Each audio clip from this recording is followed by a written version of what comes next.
मैं समझ सकता हूँ कि कभी कभार प्राइवेट पब्लिक का मिक्स एक मुल्क में होना चाहिए, मगर अफसोस की बात है कि पाकिस्तान में सिर्फ प्राइवेट ही चल रहे हैं। और भुट्टो साहब ने हमारे गवर्नमेंट को, हमारी हुकूमत को, हमारी सरकार को उसने मजबूत करने की कोशिश की।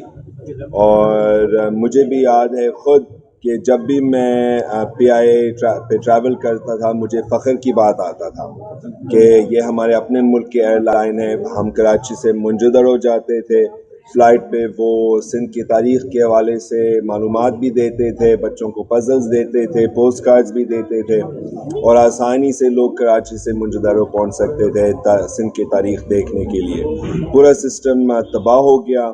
और अगर हमारे हुकूमत मजबूत नहीं है, अगर हमारे सरकार मजबूत नहीं है, फिर हम आगे जाके बहुत तकलीफ़ में होंगे। तो मैं ये प्राइवेटाइजेशन के ख़िलाफ़ में हूँ।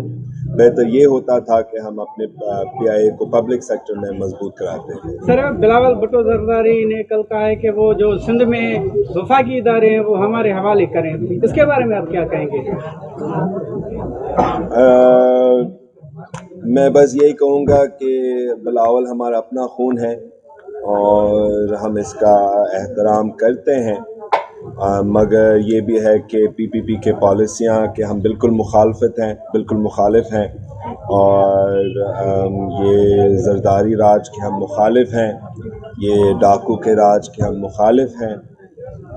बाकी अगर आप अपने कज़न के बारे में मुझसे पूछेंगे तो बस मैं उनको हमेशा बेस्ट विशेस देता हूँ। सर, सिंध में पीपल्स पार्टी की हुकूमत हो गई है, बदनामी इतनी हो रही है, तो इस पे उसका आपका क्या कहना होगा? इंशाल्लाह उनका दौर ख़त्म होने वाला है। मुझे लगता है कि ये जो 27वां तरमीम, ये हम समझ सकते हैं कि ये उनका अपना खुद मौत है PPP का और PPP का राज का। सिर्फ डरे हुए लोग कहते हैं कि आप हम पे कोई इल्ज़ाम नहीं लगा सकते हैं। सिर्फ डरे हुए लोग इस तरह के क़वानीन बनाते हैं कि आप हमें कभी हटा नहीं सकते हैं और आप हमें लाइफ टाइम इम्यूनिटी दे दें। सिर्फ डरे हुए लोग ऐसे करते हैं, सिर्फ हारने वाले लोग ऐसे करते हैं।